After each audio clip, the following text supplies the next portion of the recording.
ज्या पद्धतीनं तरुण आणि पुरुष मंडळी या मोर्चामध्ये मोठ्या संख्येने सहभागी झालेत, आतापर्यंत आपण पाहिलेलं आहे की 57 मोर्चे राज्यभरात निघाले। महिलांचा आणि मुलींचा लक्षणीय सहभाग याच्यामध्ये पाहायला मिळाला आणि तसा सहभाग या मुंबईमधल्या मराठा क्रांती मोर्चामध्ये सुद्धा पाहायला मिळतोय। महिलांचं म्हणणं काय ते आपण जाणून घेतलेलं आहे। मुंबईच्या मराठा मोर्चामध्ये काल रात्रीपासून सोलापुरातले अनेक तरुण जे आहेत ते सहभागी झालेले आहेत। तर या तरुणांशी यावेळेला बातचीत केली की आपली प्रतिनिधी सीमा दाते हिनं पहा। मराठा क्रांती मुकमोर्चासाठी राज्यभरातून मुंबईमध्ये मराठे दाखल झाले आहेत। हे सगळे सोलापूरकर जे आहेत ते देखील सकाळपासूनच मुंबईत दाखल झालेत। आपल्यासोबत जे सगळे तरुण आहेत त्यांच्याशी आपण बोलणार आहोत।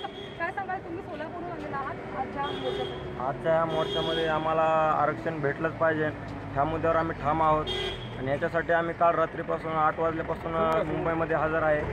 जर आरक्षण नाही भेटलं तर आम्ही इथून हलणार नाही, तोपर्यंत आरक्षण भेटेपर्यंत आम्ही इथंच राहणार आहोत। अशी आमची फडणवीस सरकारला विनंती आहे, लवकरात लवकर मराठ्यांना आरक्षण द्यावं व स्वामीनाथन आयोगाचा अंमलात आणावा, ही आमची सकल मराठा समाजाच्या वतीने फडणवीस सरकारला विनंती आहे।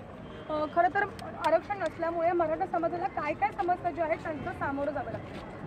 भरपूर समस्या आहेत। प्रत्येक गोष्टीत मराठ्यांना म्हणजे फीच्या ह्यात म्हणलं तर सगळ्यात जास्त फी मराठ्यांना भरावी लागते आरक्षण।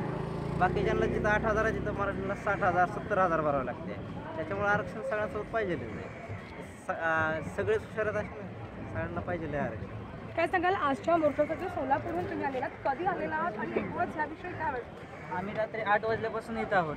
आम्हाला या मोर्चासाठी आम्हाला आरक्षण वगैरे ह्या गोष्टी आरक्षण कोपर्डीतील जे आमचे बहिणीविषयी अत्याचार झाले त्यांचे जे मारेकरी किंवा ते आहेत त्यांना शिक्षा झालीच पाहिजे, यासाठी आम्ही हा मोर्चा काढलेला आहे आणि आरक्षण हा आमचा महत्त्वाचा मुद्दा आहे।